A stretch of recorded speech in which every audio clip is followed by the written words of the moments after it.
En mor mar nyakwa Ramogi ni medo kete RAMOGI TV en thuolo machielo mwakelo ni weche manyien mag Migago kowuok e RAMOGI TV. Kaka pile wan gi weche mawuok e pacho ka, e kor gwenge, e boma ma Nairobi, bombe madongo matindo kaachiel gi piny mangima. Machiegni e weche manyien to mokwongo thuond weche.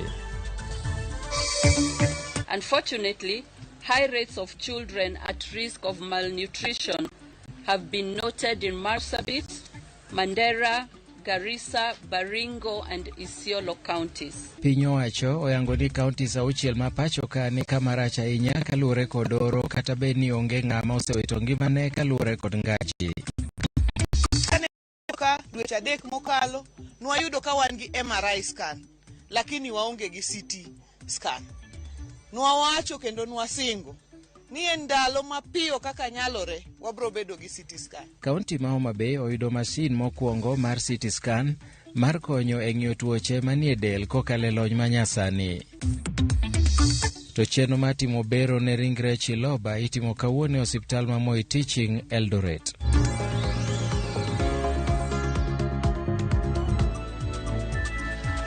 Machiegni jawinjo kendo janeno mar RAMOGI TV nyinga Milton Ochieng. Jo Kenya makwan gi oheo milion 3.5 ni kama rach ka nyithindo makwan gi romo 960 odak gi nong'no kaluwore koda oro masani liyo e thoth gwenge ma pacho ka.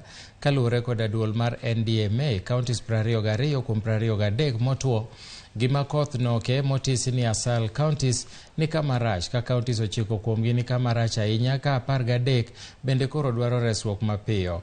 Piny owacho koro dhi nyime gi ruyo chenro mag reso oganda ma kech ohingo kod nyithindo mani kod nong'no. 9 counties including Kilifi, Mandera, Marsabit, Samburu, Turkana, Wajir, Isiolo, Kitui and Kajiado are currently in alarm drought phase. 13 other counties are in alert drought phase.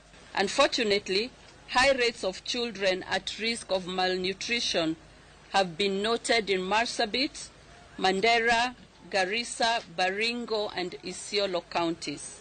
The interventions that we have include food relief, we have water tracking, we have nutrition, treatment for nutrition, provision of livestock feeds, and also even cash transfers. Chenro mar puodho jotend migepe mogwel ne migepe mopogore opogore odonjo odiechienge mar adek e kaunti ma Busia.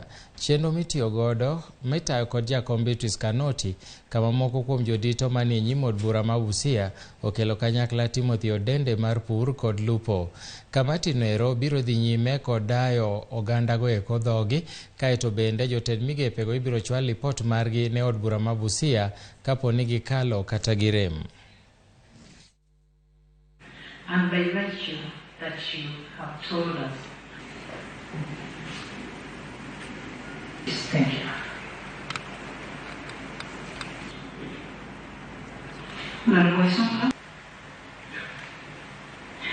Okay.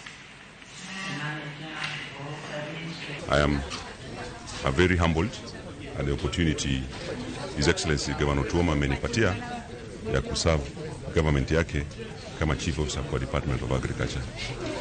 It's your task rahisi, lakini tumeweka mikakati vile nilivyo explain tukiwa kule kwa assembly ambayo inakuwa informed na mambo ya chama ODM na mambo ya jinsi ambavyo Governor Tuoma angelipenda serikali yake kutengenezwa na serikali yake kufanya. Sisi tumefurahi kama wafanyabiashara wa samaki kwa ile posta amepata, na tunasema ya kwamba vile amewahi kutusaidia sisi watu wa samaki, sasa azidi kusaidia watu wa idara wa agriculture yote ili watu wapate benefit kwa hiyo idara. Hiyo idara ni kubwa na watu wamemtegemea sana. Kumekuwa na mzozo kati ya wavuvi wa Kenya na authority wa Uganda kwa ajili mambo na mpaka. Amesema katika mahojiano yake kwamba amekuwa lead member consultant mambo ya Lake Victoria Fisheries Organization, of which hiyo ndio organ ambayo inaunganisha region yetu ya East Africa. So ni ombi langu ya kwamba kuwe na harmonization of policies, fishing policies katika ziwa Lake Victoria, na ili tuwe na free movement of people and services across the lake. Weche mamoko ni jatend Migago mar tudruok Eliud Owalo ni e limbe kaunti ma Siaya kawuono e sama odhi e telo ne chenro mar pogo chiemb kony e gwenge mopogore opogore. Motelo ne mano ne oyuore nyasi mar kanisa manomiya e sama ne gihingo higni 101. George Amolo miwa mathoth kowuok e kaunti ma Siaya. George, kapo ni nyalo winja, inyalo nyisowa ni to chenro ma kama ochakore seche mage, to wageno nang'o giri madhi timore kaeto wageno mar chope giko mare karsadi. Erokamano ahinya Milton. Gie sani wantiere Siger Primary School mano West Assembly e kar timo bura mar Rieda kae, kama e thuolo machuok mokalo jatend Migago mar yore tudruok kata ICT mano Eliud Owalo kaachiel gi wende kamoting'o jaod bura machon mar Rieda Nicholas Gumbo, seneta machon ma Kisumu Fred Outa, gavana machon ma Kisumu Jack Ranguma, kaachiel gi jotelo mamoko giadonjo e thuolo machuok mokalo ka gimokelo gima duong' kae en ni gibiro chiwo chiemb kony e pap ma Siger Primary School kae. To mana kaka iwacho e thuolo mokwongo gokinyi jatend Migago Eliud Owalo kaachiel gi wende ne gimondo Oboch kama nitiere log tich mar kanisa mar Nomiya, kama ema ne itimoe nyasi mar higo higni 101 mar nyaka ne chak kanisa no. Ka inyalo paro ni kanyo bende kama ne oikie jadolo Owalo ma ema ne ochako kanisa mar Nomiya. Kendo kane owuoyo e kinde ma ne otimo limbe Oboch kuno, jatend Migago no ne okwayo mana jora Rieda mondo bi ikre mondo mi girwak jatend piny Kenya mano William Ruto ka obo biro e nyasi mar rwak mare mabiro timore chieng' ngeso e dalagi manitiere e Asembo kae. Kendo kane owuok Oboch achiel kachiel ne odhi nyaka Dio ma Kasimbo kama ne otelo e chenro mar pogo chiemb kony bende, kaka nyoine bende ne gipogo e chiemb kony ma bende oweyo ka dhi nyime ka giringo gidhi achiel kachiel nyaka Siger Primary School kae Milton. Gin kit chiemo mage mipogo? Nikech kinde mokalo ne waneno kipogo chele, samoro nipogo kata mna mogo moseregi, bando. Gin kit chiemo mage mipogo nyaka sani? Erokamano ahinya Milton. Git chiemo mipogo gie sani en oganda, mchele to kod oduma, mana kaka gisebedo ka gipogo kuonde mamoko ma gisebedo ka gidhiye. Kendo mano e gima kata jopiny mani kae geno ni gibiro yudo. Kendo gie sani ma wan kae ni en nyasi mano ma jopiny oyuoro mathoth mokalo. To ahinya to kibiro paro ni mae bende e dala gi jatend Migago Eliud Owalo Milton. To ka kuom ranyisi ing'e ni seche moko itiyoga gi ruodhi mondo yang jogo adier mochando, jogo maonge chiemo, jogo ma bende ng'aw. En chenro mane mitiyo godo mar yango jogo mimiyo chiemo, koso ng'ata ng'ata nyalo wuok to loro kata duka ne to dhi okaw chiemb kony? Erokamano ahinya Milton. Mano kaka ipenjo no, e thuolo mokalo mawaseneno ka ne nyaka nyocha chenro mar pogo chiemb kony ne chakre, ne nitiere chenro mane itimo ni ruodhi ema nitiyo godo mondo miyo oluong jopiny ka ne gitemo ng'iyo familia mang'aw. To kata kamano king'iyo e chenro mosebedo kakalo, iyudo ka ji ng'ata ng'ata mobiro e pap mipogo e chiemo kae imiyo thuolo mar yudo chiemo. Kendo jatend Migago no osebedo ka lando maler ni ng'ata ng'ata mobiro kama ipogo e chiemb kony nyaka yudi. Koro kuom mano wageno ni kata mana kae Siger kama wantie ni, ji te ma obiro kae igeno ni biro yudo chiemb kony. Nikech kaka gisebedo ka gitime, iyudo ni ichako kod jogo ma ikgi oniang' kaachiel gi jogo ma dibed ni nigi ng'ol, kasto gikone iketoga ni ng'ato ka ng'ato mobiro nyaka yud chiemb kony Milton. Erokamano ahinya George Amolo kuom ler ma kamano. Mano ne George Amolo achiel kachiel kowuok e kaunti ma Siaya konyisowa kaka chiemb kony ipogo e thuolo masani. Wadhi nyime Jatend Migago mar tudruok kod lony manyasani Eliud Owalo owacho ni limbe ma jatend piny Kenya William Ruto e gwenge magangu e kar chung'on bura mar Arieda chieng' Ngeso ok en romo mar siasa. E twak mare kod Citizen TV otieno mokalo, Owalo nolero ni nyasi mar Ngeso no en nyasi mar duoko erokamano kaluwore gi gwelo mar jatend migepe mag piny owacho ma Kenya Kwanza. Ma biro bang' jakom jod bura ma Kaluo James Nyikal yango ni onge jotelo ma Kaluo mosegwele nyasi no. It is not a political event. It is a Thanksgiving event. So I don't want to give it a political dimension. We have invited leaders of all shades and at all levels of government to attend. Okay. And we believe they will join us during that ceremony and we'll have a good function. Jatend Migago mar Jatend piny Kenya William Ruto telo ne nyasi makende masidho obila mane otieko tiegruok e kar tiegruok ma Embakasi e boma ma Nairobi. Ruto noten kod jalupne Rigathi Gachagua kod jatend Migago mar arita Ngire Kithure Kindiki kama ne gisingo mar bero lwasi makare ne bad Migago mar obila. Jatend piny nojiwo obilago ni sirkal biro sirogi makare kendo neno ni gichiwo tijgi mong'ith kendo ojiwogi ni kik gidonji e siasa. You go forth to serve in an increasingly complex and dynamic security environment, with diverse novel threats emerging on a continuous basis to compound ordinary crime and chronic security challenges. The police service, from political and bureaucratic control by relocating the police budget from the Office of the President to the Office of the Inspector General. Without autonomy, the police service is vulnerable to weaponization, making it a threat instead of an asset to challenges in our security and law and order sectors. Also, the provider of comprehensive health insurance cover has been competitively contracted to ensure that all police officers and their families have access to high-quality medical services, including mental health and psychosocial support. We commit ourselves to implement all the directives you've given to make sure that our security sector is free from engagement in political activities, to protect lives and property, to honor the Constitution of our country and the laws of our country, and to refrain from taking unlawful instructions. Johala manomi chik madar kuondegi mag uso mapile kiterogi Uru Business Complex koro kwayo Ten County ma Kisumo mondo konygi lando lokruok ma otimnegi mondo mi kik giwit jong'iepo kendo hangi kik dog piny. Ne gimedo ni weche ler kod mall mar oula e chirono bende mondo rangi mondo koth kik biro chenro magi ka bende gikwayo kwe kod horuok e kinde ni moganda loso e seche ma bende ne gidhi nyime kod gero stonde magi biro loke ohala e chiro mar Uhuru Business Complex.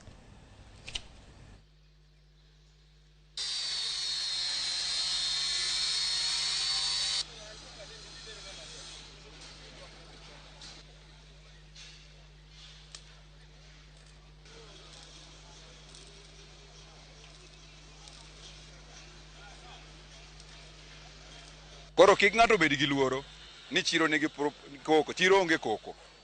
Mana mano timre nyoro cha en gima timre everywhere. Otimre football, otimre kar siasa, lakini ok en part mar chiro ni chiro nigi koko. Traders are here, Nyamlori team are here, Garissa Lodge are here, Apindi nitiere ka, every stakeholder city manager no bedo go piny mo wuoyo go. Momiyo everybody biro ka.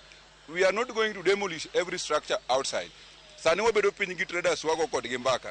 To wal riko rocket gi emomiyo wakelo kika. So far process is so good. Gibilos mo usafi nikech ka wang'iyo piny kae nyalo bet ni ka koth oa malo kucha ka ridre piny kae to nyalo hinyo jopiny gi. Ji duto gin jo ohala, kila ng'ato onego bedno loko ohala kaka noloko. Ok onego bed ni dhano kosebiro ka to ng'ato dwa noyak. County government ema mondo konywa mondo pogi gi bende gi peace giwuoth ging'e kila ng'ato gikare kaka ne giwuotho karwa one by one ka ging'eyo kila ng'ato ni ot achiel achiel. Jogi bende county government mondo wuoth mondo ne kila kamo ng'ato achiel achiel obed gi plot achiel. Ok ni ng'ato mako plot ariyo, ng'ato mako plot 10 to jomoko to onge ka uso.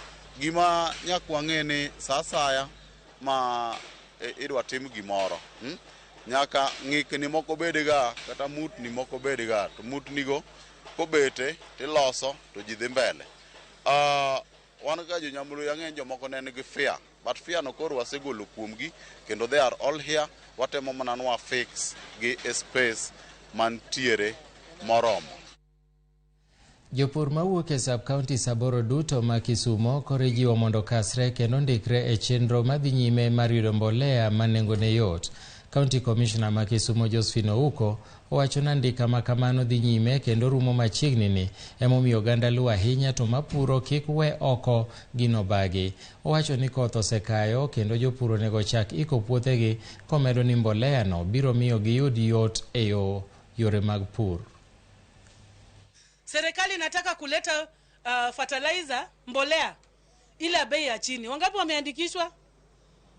Wangapi wameandikishwa? Mumesikia mambo ya mbolea? Iko mbolea ambayo serikali itarudisha bei chini kabla watu kupanda. Tafadhali jiandikisheni na assistant chief yako. Enda ujiandikishe kama unahitaji mbolea. Enda kwa assistant chief. Na unajua anamalizisha tarehe 17. Baada ya hiyo utaweza kupata hiyo mbolea. Sasa mbolea ni pesa ngapi? Karibu 7,000, si ndio? Lakini serikali italeta mbolea mzuri kwa bei ya chini ili watu wa kulima waweze kufanya nini? Kufaidika. Vijana waweze kupata kazi na waache watoke kwa wizi. So mujiandikishe kwa assistant chief ndio muweze kupata kitu inaitwa token. Hiyo token utaenda kununua nayo nini? Mbolea. Weche mamoko makelo buok en ni nyithindo 3 mawuok e ot achiel owang' motho e odgi e gweng' ma Uthini, Kangundo e kaunti ma Machakos bang' mach ne muoch e odgi otieno ma piny norugodo kawuono. Nyithindogo ma johigni 4, 6 kod 8 wachore ni ne nitiere ot e kinde ma mach ma kamano nomuoch. Mwandu mag omenda ma nengone ni malo mok ong'ere bende wang' molokore mirni e masirano. Wachore ni mach ma kamano ne riko chakore kaluwore gi gwandruok e wi weche mag lo. Kara kamano nonro pod dhi nyime mar yango joma ne dine timie tim makoch ma kamano.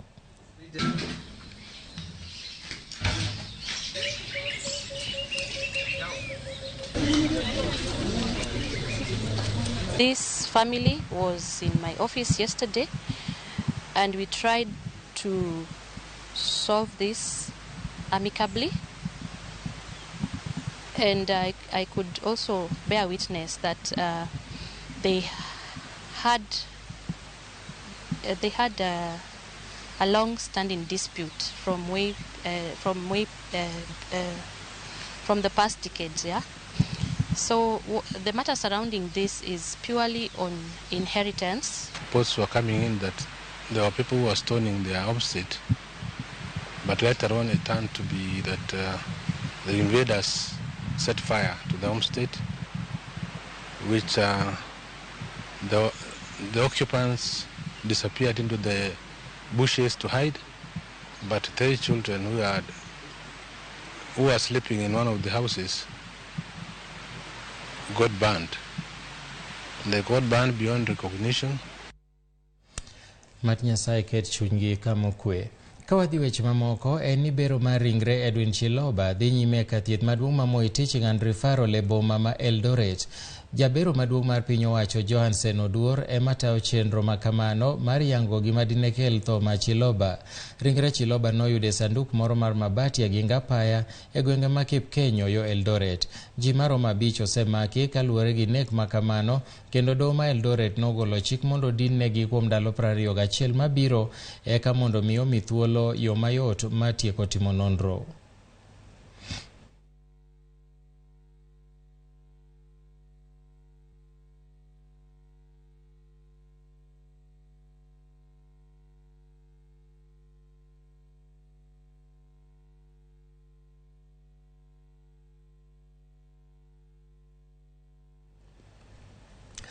Anyuola moro e boma ma Nanyuki koro dwaro ratiro margi tok ka nyathigi manyako ne obambi, onegi kaito owang' ringre e ot moro mantiere alwora mar kanisa. Nyako no moseyangi kaka Christine Chelagat ma jahigni 13 notieko grade mar 6 kendo norito donje skund secondary madundo kama sirano erone pod ok oyude. Kaluwore gi waigi Pauline Kinya mane owe Chelagat kod jowetene lwete, nolero ni Chelagat nowuok ota chieng' tich ariyo tarik 3 dwe ni kodhi e choo to ne ok oduogo. Kinde nosudo kendo noyangore ni mach nomuoche kanisa mar KAG kendo jopiny nochopo mondo mi okonygi. Jogo nowacho ni ne nitiere jakuo e odno, to kata kamano ne giduogo giyudo ni ne en Chelagat. Penjo maduong' momako anyuola koro en ni Chelagat to dine wang're kende owuon koso jonjore ema notimo tim kamano. Umewaka moto, tulienda hapo kwa kanisa na kukawa kuna mtu amekufia hapo, although hatukurealize ni mwanamke, tulikuwa tunajua ni mwanaume. Baadaye askari kukuja tulijua ni mwanamke. Mimi kurudi nyumbani nilikuta mtoto hayuko na sikujua kama ni huyo. Nilienda nikaripoti, na kuripoti nikaambiwa nirudi after 24 hours. Tukakuja tukaendelea kutafuta mtoto hadi kesho yake asubuhi. Kurudi kwa kanisa masaa saa 12:30 ndio tulipata kiatu ya mtoto wangu, na ndio tukajua ni mtoto wangu na mshukiwa ako ndani saa hii. Ile kitu tu tunaomba ni usaidizi, kama tunaweza pata, tunaomba tu mtu wa kutusaidia juu sisi hatuna uwezo. Tunaomba tupate tu daktari wa kusimamia wakati wa upasuaji ndio tupate haki ya Christine na ukweli. Wach malit ahinya. Nyako Ramogi yiena monda kaw yweyo mokwongo e chenro ni mar Migago, to kapok adhi e yweyo we monda somie moko kuom ote museoronwa e laini marwa mar ote machuok ma en 33600. Oyawre Milton awinji kendo aneni makare kikelonwa Migago. Aonge wach mak mana ni jodong dini olemne pinywa mar Kenya. Mano e kwayona, mano Eunice. Kaito jakablaka yudi makare kawuok Changamwe Mombasa, an Albert Gwea, to Franklin Kaya Angaga owacho ni Ramogi ler. Festo Ward Christabel oneno Migago e yo makare, en puoch gi pak ne jotendwa ma Kenya. Kaito Amor tukitazama Ramogi TV lunch hour tukiwa na Mama Roni na Rose, ni Patrick kutoka Homa Bay ndikandika dholuo. Kaito Pito Chieng jaka okitieko te iwacho ni Jakabondo owacho ni yomde. Mogi kanyo an retired but not tired chief James Olo Oyanda mar Gembar Kalare. Ramogi TV nenre maler, wami upoch gi pak e January ni. Nyako Ramogi tina kaw yweyo mokwongo, kik idhi mabor, pod an gi mathoth bang' yweyo ni.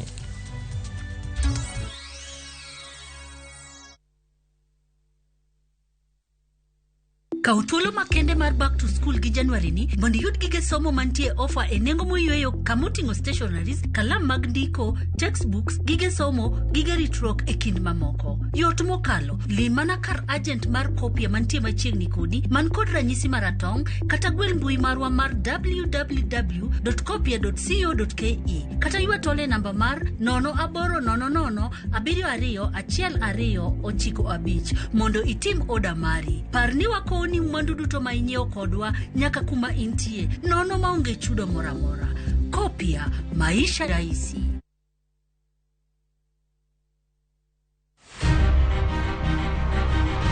Onyalo bedo nyaminu, osiepi, jaodi, mamani. Duto te en miyo. Manyalo en miyo mawuok oko gokinyi. En okumba mar dongruok e piny mangima. Kokedo kod gigo mathoth mondo tache orieny maler. Akony rowere, aero empowerment. Wating'e malo. Molino kikiket mbele. Wajiwe. Ang'ol gi tienda koni, lakini wiya to ler. Mondo warieny kanyakla e mine nyalo. Mine nyalo kabisa. Tudri kod Stella Brenda Ochieng, tich adek ka tich adek, chakre saa 8. To ibonwa e Ngeso ka Ngeso, saa 7:30 odiochieng'. Mana e chenro mar Mine Nyalo.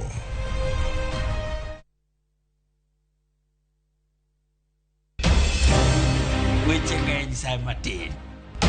Nyakwa Ramogi. Kaka jokanyana, ere kaka wadhe gore gi jogi yor loso mwandu. Wawinji maler, penjane penjo main godo no. Ng'ato kik iluong ni mheshimiwa kapok otimo gimoro ma heshimika. Tini jopiny. Wang mbui kae ni wacho ni budget idhi somo ok nyal konyo uchumi masani. Koyot mbele kae. Gimi thuolo mokwongo ne weche mag thieth. Jowa ok thor lao ohala chik. To sane makuru chopo kama ginyalo wache gik machando chunygi.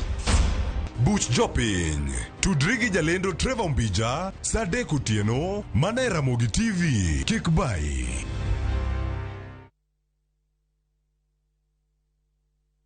Wakenya wengi wanaendelea kushiriki na kushinda $300,000 kwenye Shabiki Major Leagues Jackpot. Kwa majina naitwa Daniel Gildinji Joge kutoka Nakuru, sehemu inaitwa Rangaranga. Nafanya kubeba na motorbike, lakini motorbike si yangu, ni ya kukomboa. Lakini sasa nimefurahi juu sasa nimeshinda, nitanunua motorbike yangu. So hata wewe mwenye uko hapo Rangama mahali popote unaweza ukacheza na ukashinda, kwa sababu mimi nimeshinda, hata wewe unaweza ukashinda. Nimefurahi sana. Kuwa mmoja wao. Cheza Major Leagues Jackpot kwa shilingi 10 pekee kwa kutuma neno MJP kwa 29063 na waweza kuwa mshindi. Shabiki Major Leagues Jackpot, the easiest jackpot in Kenya. Not for persons under the age of 18. Betting can be addictive. Play responsibly. Shabiki.com is authorized and regulated by the BCLB. License number 416.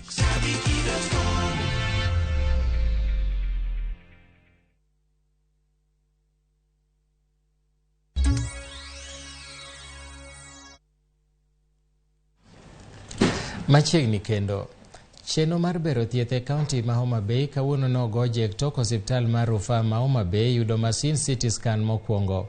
E nyasi manotelie kod gavana ma Homa Bay Gladys Wanga nowacho ni masin no dhi konyo mathoth e chwalo thieth ne jodak mosebedo kadhi e kauntis mamoko ni eka giyud thieth kitiyo gi masin no. Chenro mar bero thieth otim e kuonde thieth mopogore opogore e kaunti no.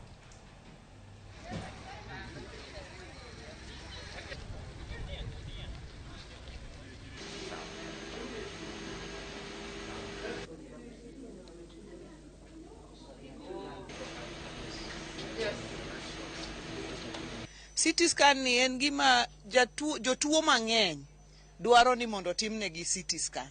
E Homa Bay referral ka pile pile jotuo magik 20 ioro mondo dhi otim CT scan kuonde mamoko kopogore gi Homa Bay ka.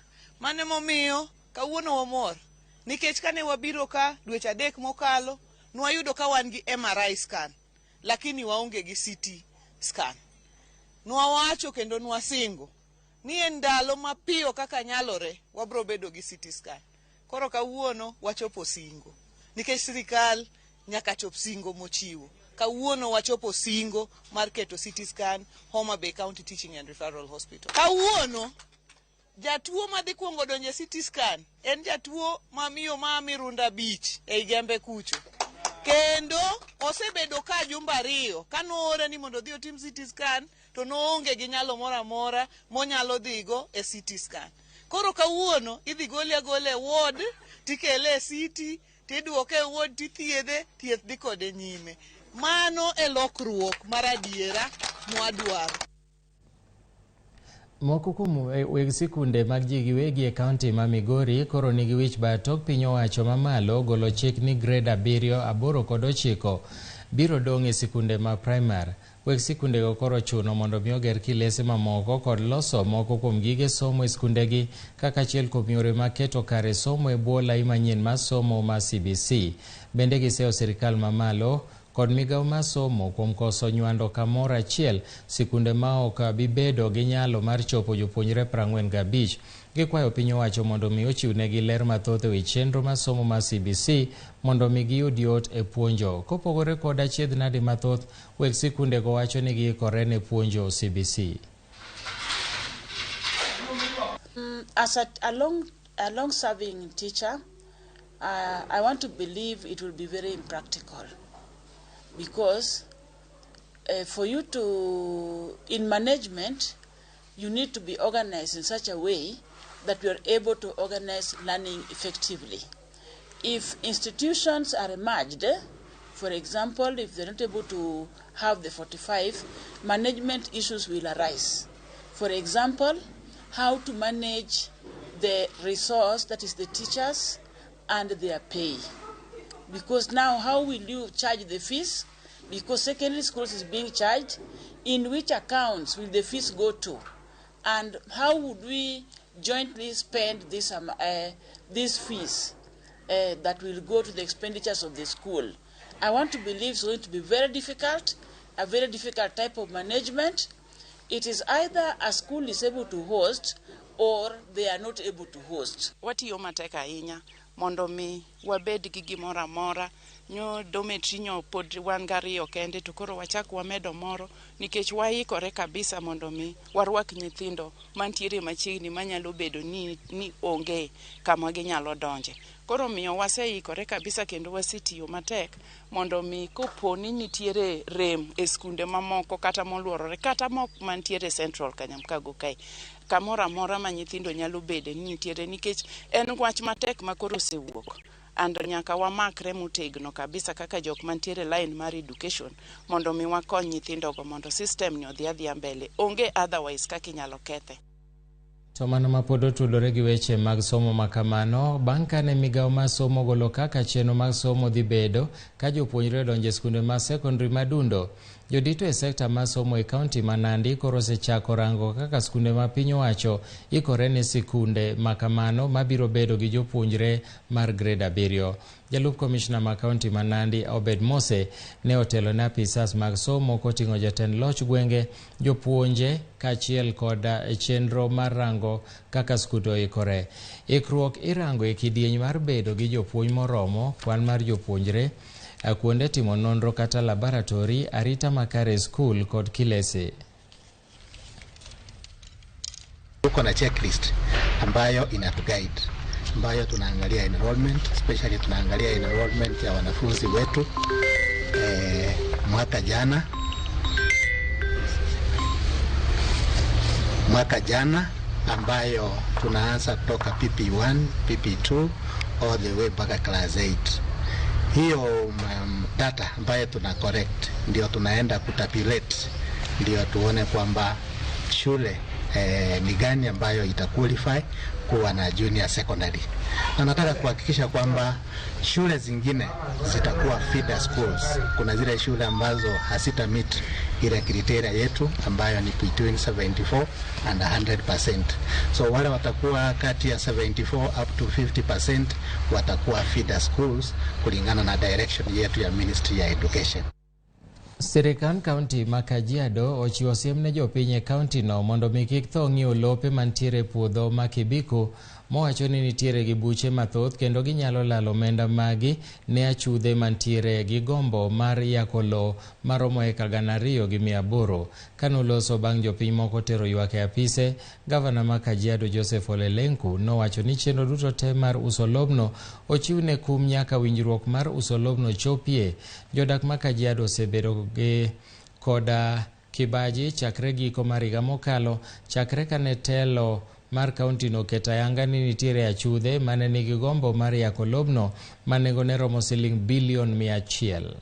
Hili wanataka kujificha nyuma ya serikali kuu, na sisi tumejua ya kwamba waziri pamoja na PS wa national government hawako pamoja na wao, na ili utusaidie ili kina mama hao warudi kwa shughuli zao na watulie, tunaomba mkutano katika shamba hilo pamoja na waziri pamoja na huyo PS wakuje kwa shamba watuhakikishie ya kwamba hawako pamoja na cartels. Kazi yeyote ambayo inahusu hiyo shamba imesimamishwa hadi mazungumzo yapatikane. Nataka kuhakikisheni kwamba transaction yeyote kuhusu hiyo shamba, sisi kama serikali ya kaunti tutakuwa macho yenu.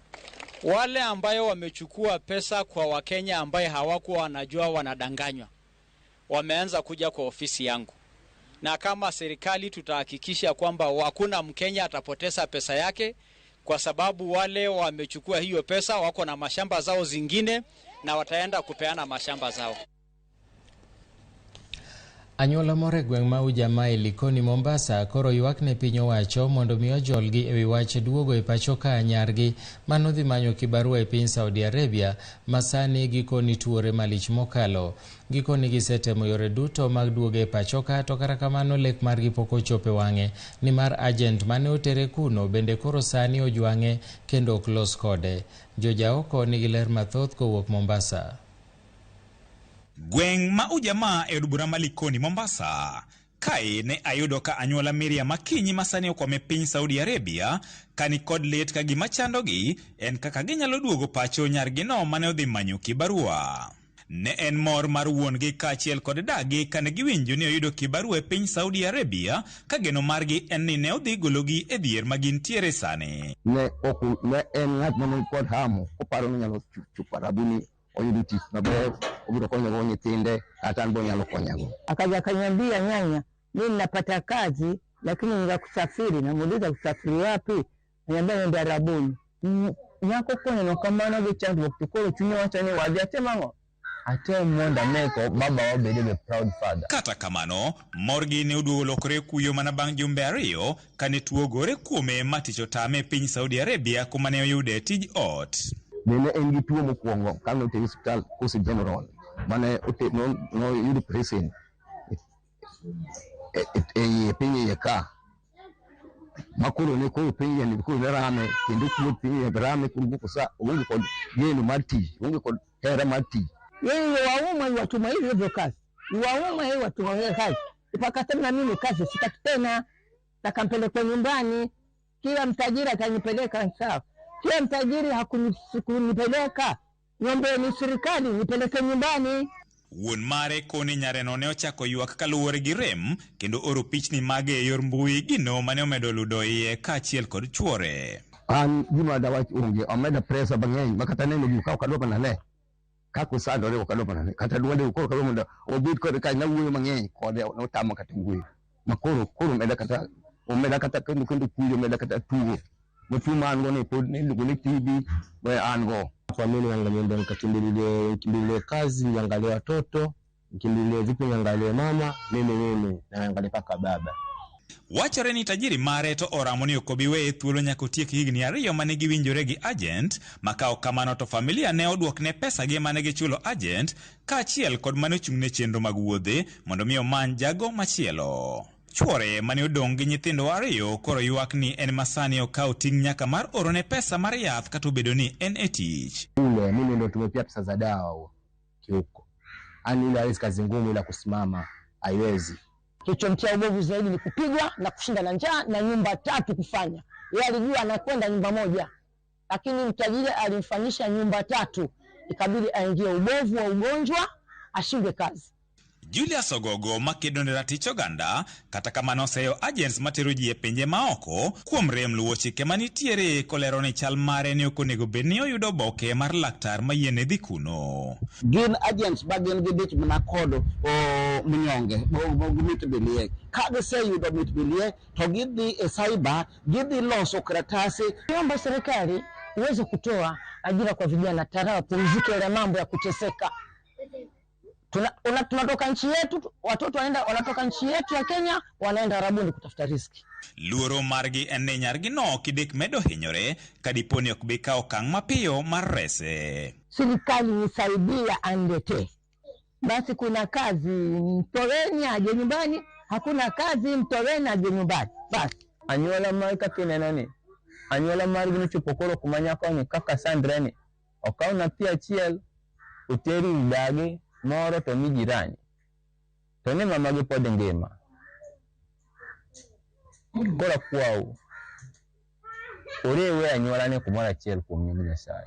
Midhiero mag jogo mosebedo ka sandore e piny Saudi Arabia medore pile ka pile ka koro kwayo mar familia ni en ni piny owacho odonjre wachni mar neno ni nyathigi nikoni sandore kocha oduogi e pacho ka. George Aoko, Ramogi TV, Mombasa.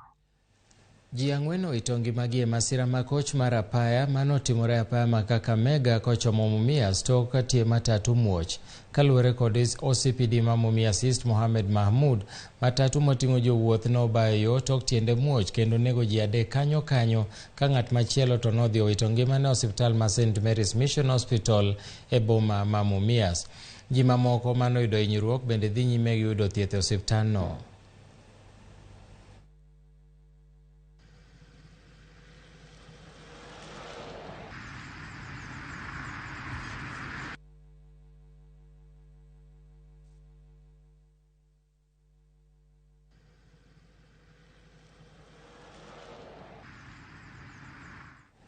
Jodak e gwenge ma Karengo kod Ruiru e kachung'od bura ma Madhio e kaunti ma Murang'a dwaro ni sirikal mamalo kod mano mar kaunti mondo ne ni giyudo pi ma ginyalo kuo e puothe kaka yo mar kedo gi midhiero mar kech. Kane giloso gi ute fwambo e kinde chenro mar pogo chiem kony manoternegi kod jaod bura ma kaunti no Betty Maina, jodago wacho ni gin gi puothe moromo ka seche ma gibiro yudo pi to gibiro kuoyo puothego kendo gibiro pidho chiemo maromogi kod mano ma giuso.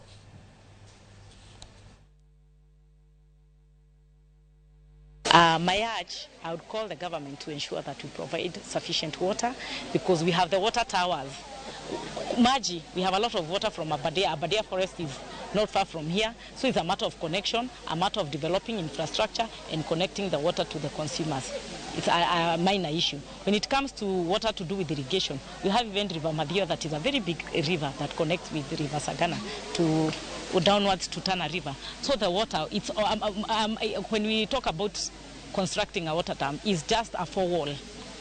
We make a 4-wall, reserve the water, and then provide water for irrigation. It is a simple issue that can be resolved with the goodwill of the government plus resources. Maji kama itapatikana hii eneo ya Gituge Ward, hatutaki usaidizi mwingine wa chakula kwa sababu mashamba yetu iko na rutuba ya kutosha. Mashamba yetu iko sawa ya kulima and it can sustain farming in our pieces of land. Kwa sababu all what we need is water. Tumekuwa na shida kubwa sana ya maji.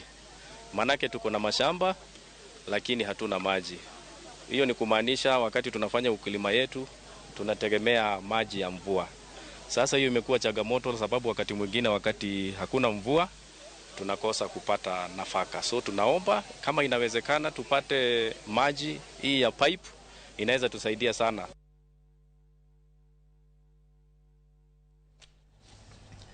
Nyakora Moga Juang, bise winjo hum masin migoyo mbakane ni nyalo tim godo nonro mar yango gund nyathi. Gino madhongere dendo ni DNA. Lipot mosekere mbui tinende ni lero ni kit masin makamano koro nitie manengone ogonyore kendo majapiny nyalo tiyo godo mana pacho kopogore gi kinde mokalo mane chenrono itimo e nengo matek mokalo. To bende en adier ni masin makamano ni e pacho ka to jopiny nigi paro mane? Jafombo marwa Simpros Okinda noluonwa wachni.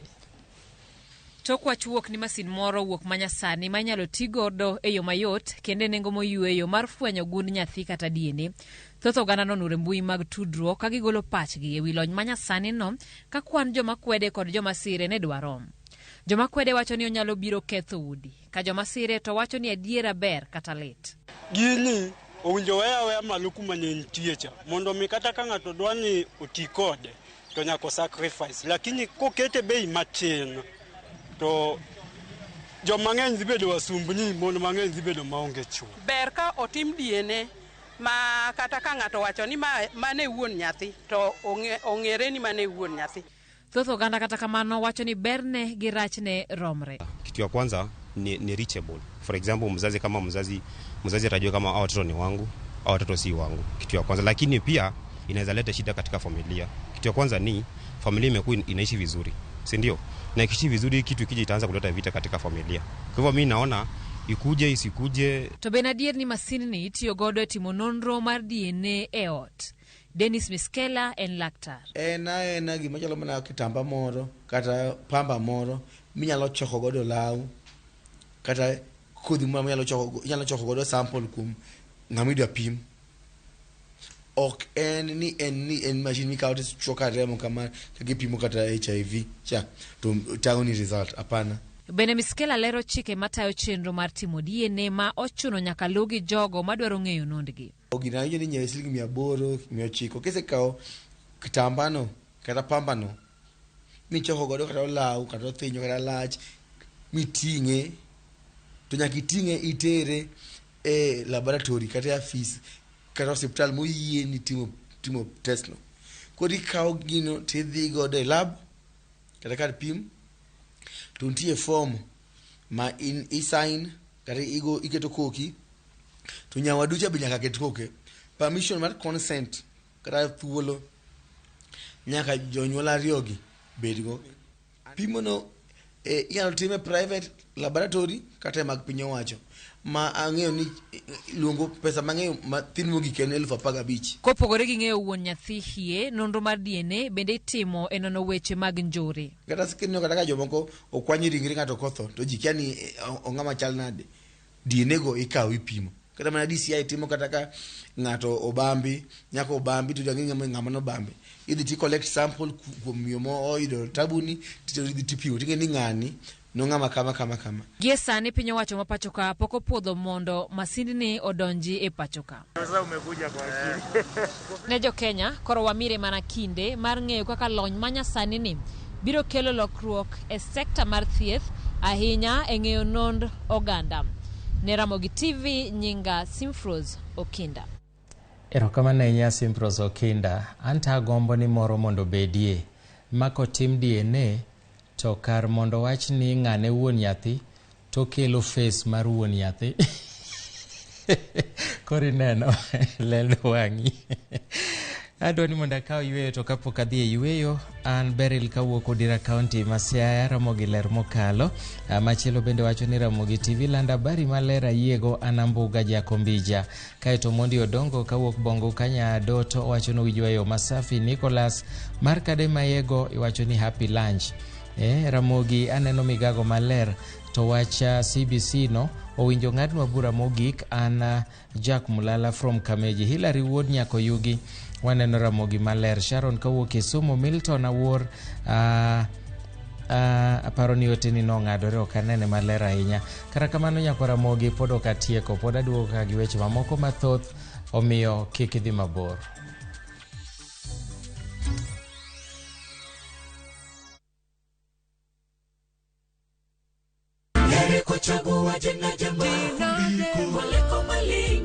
Ging'wono mar Nyasaye manyisore e ngimawa kinde ka kinde. Ber ka waduoko nero kamano kod pak. Ma watimo sabato ka sabato chakre sa 2 mar okinyi. Yud gweth kod ngima manyien kuom Kristo kokalo kuom puonj koa kuom jotich Nyasaye. Sikie lamo, nyis Ruoth Jehova Nyasaye entie gi duoko maber ne ngimani. E chenro mar Injili ngima e Ramogi TV.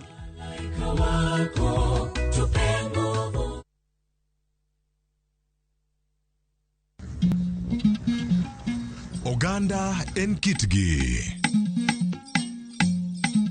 Joluo bende wan gi kitwa. Wakelo ni luo kitwa gi timbewa. E chenro mar 111. Ngeso ka ngeso, sa 1:45 mar otieno, gira bala kwasi wad gira jabu.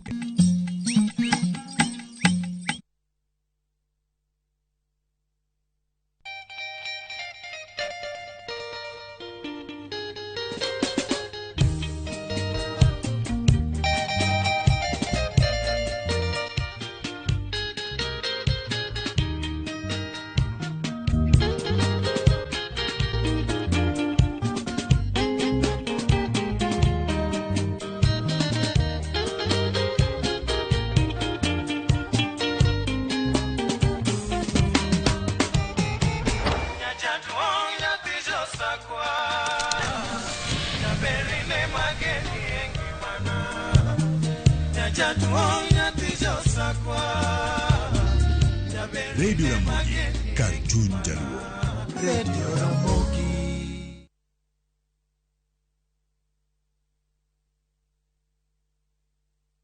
Raundi ya tindi kotigara botaka imenya sai maiga. Hosori enyira nainde embouke gima. Wa? Biore. Ngasai mbia na chorete. Haki no mbogo boli mbai wana ina boli ga. Kozimba ta getinya tichi. Kero musachi hoteli yeye. Na erarochi. Ombogo tabwa tilebaga. Ngitalde muntagochi. Otaite somoni yaku. Asenge njisata kitibosoku. Kulende kende tige komutanga kulenda enibo amune mate yaye. Ayo muntako ire kiaraiga. Engo kunere. Tengera ege ticha. Egosori enyeke gima. Yaruliko aseviu sasa bono.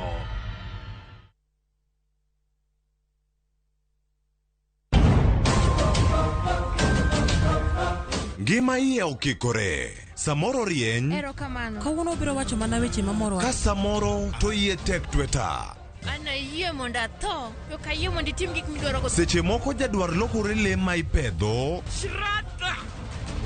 Jogo mane hiero lokore jasiki maduong'. Nikech timbe ne njore to kendo jawuoro mapok anenoga. Indiwe mondo thoda kwaywak. Ng'wech en mar manyo hera. Hera mar adieri. Herok chiure nono nyaki chiu herek yud hera. Dago ngima kendo yudo hera. Ji te mantiere odni oheri ahinya. Tapki wuok tich nyaka ngeso saa 2:15 otieno mane Ramogi TV.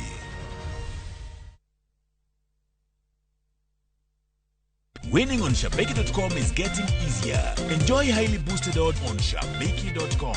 Kuwa Shabiki. Play now. Not for persons under the age of 18. BCLB number 416. Shabiki.com.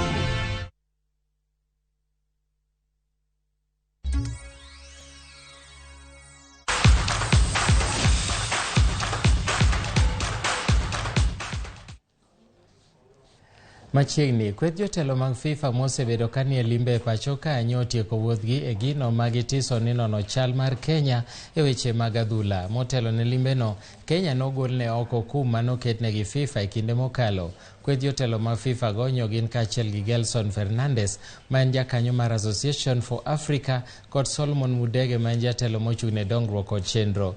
Ne giwacho ni limbeno nen mar neno ni FKF odok e wang'e tok kane gindiko ne FIFA ni weche mag telo mag adhula noseduok e lwetgi tok ka piny owacho mokalo nogolo telo e lwetgi.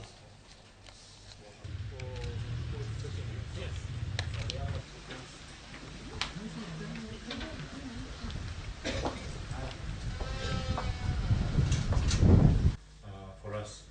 Lastly, the coaches, clubs, academies are here for that in a sense to help any federation and to help the development of sport in the country. But it's more a three-party engagement together with the federation, with the government, and ourselves. Manchester United nyochopo nus final mar laro osimbo mar Carabao bang' loyo Charlton Athletic gonde 3-0.